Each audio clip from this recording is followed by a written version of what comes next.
학생들한테 해준 얘기 중에 이 얘기를 하면 학생들 중에 몇 명은 좀 놀라는 경우가 있는데요.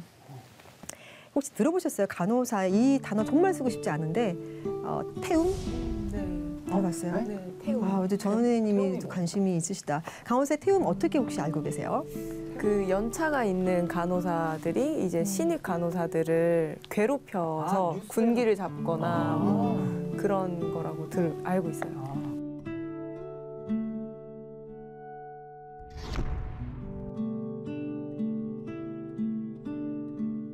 맞아요. 그런 부분인데 생명을 다루다 보니까 아무래도 좀 엄격해요.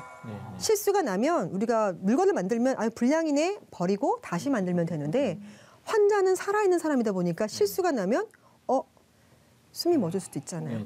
아주 영구적인 장애가 발생할 수 있잖아요.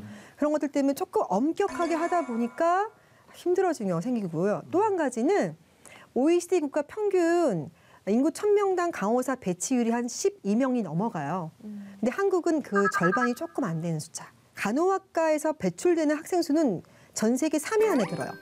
많은 학생들이 간호사에서 나오는데 임상 간호사의 숫자는 20위권 밖에 있어요. 실제로 임상에는 간호사 수는 적다는 거죠. 그 얘기는 미국 간호사보다는 우리가 3배 이상 일을 더 해요. 한국 간호사가 보는 환자의 숫자가 많기 때문에 기본적으로 3배 이상 일을 합니다. 사람이 할 수 있는 일이 아닌데 그걸 또 해냅니다. 그래서 자꾸 해내세요. 우리 간호사들이 해내고 이번에 그렇죠. 코로나19 때도 우리 엄청 대처 잘했잖아요. 미국 간호사들은 대처하셨지만 중간 좀 힘들었잖아요. 처음 시작했을 때. 근데 이걸 계속할 수는 없을 거예요. 아마도 힘들어서. 근데 다시 말하면 한국의 간호사는 자기가 자기 색깔을 갖지 못하게 되면 그냥 그 많은 사람들 한 명이 돼가지고 너무너무 힘든 일들을 버텨내고 있어야만 된다는 거죠. 그리고 힘들어서 숫자도 적으니까 환자는 많이 봐야 되고 태움까지 더해지게 되면 극단적인 선택을 하는 경우도 요즘 있었어요. 그래서 환자를 간호해야 되는. 그래서 제가 건강이 뭐라고 그랬습니까? 정신적, 육체적, 영적, 사회적. 사회적도 맞아요? 안녕. 안녕. 협동 정신으로 잘 맞추셨어요. 대단하세요. 이거 한 번도 그 외우기 쉽지 않은데 그만 강의가 명확했다는. 잘 알려주셔서 머리에 쏙쏙 들어왔다. 네, 그런 부분이 있죠. 근데 실질적으로 정신적, 사회적, 영적인 것을 케어하는 사람이 간호사인데 우리가 케어가 안 되고 있어요. 너무 무섭지 않아요? 맞아요. 너무 슬프지 않아요? 이거는 큰일 나는 일이에요. 그래서 학생들한테 이렇게 얘기합니다. 학생들이 학생 때 많은 경험을 해야 됩니다. 점 속에 갇히지 마세요. 이렇게 얘기해요. 점 속에 갇히지 말라고. 그럼 애들이 무슨 소린가 해요. 지금 나의 강의를 듣고 있는 이 강의실을 벗어나면 아마 집으로 갈 거예요. 그래서 다 끄떡끄떡해요. 집, 학교, 이렇게 왔다 갔다. 뭐 가끔 도서관? 모르겠어요. 그러다가 병원 가게 되면 그냥 집, 병원. 점만 바뀐 거죠. 다양한 경험도 없고 간호학과 정말 외울 거 많거든요. 그러니까 자기 색깔도 못 찾았고 나는 어떤 퍼스널 브랜드를 갖고 있는지 모르는 상태로 그냥 그렇게 가다가 점 속에 갇히는 거예요. 그래서 처음에 신규 간호사 돼서 갑니다. 예를 들어서 가요. 신규 간호사 처음 갔을 때 많이들 당황하고 우울해하고 태움에 안 좋은 선택을 하잖아요. 근데 이 점이 있는 간호사가 이제 병원 처음 간 거야. 신규 간호사인데. 이마에 점이 딱 있었어. 선생님들이 이 잘못한 것만 혼내면 되는데 혼내다 저 점은 뭐야? 이렇게 얘기해요. 이마에 저 점은 뭐야? 점순이 이렇게 얘기를 하는 거예요. 복잡인데요? 이쁘죠?